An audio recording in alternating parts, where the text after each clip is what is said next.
crater is a protected area found within Ngorongoro Conservation Area in Tanzania, and it is a UNESCO World Heritage Site.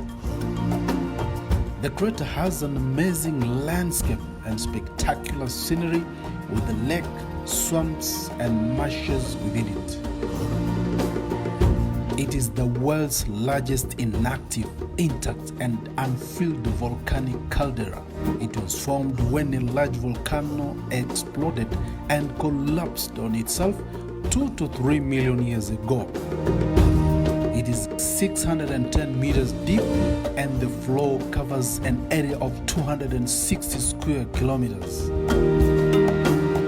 It was voted as one of the 7 natural wonders of Africa in Arusha in 2013. The crater is the 6th in the world, and the uniqueness of it is the abundance of wildlife, the Big 5 being among them. Visit Ngorongoro in Tanzania for unforgettable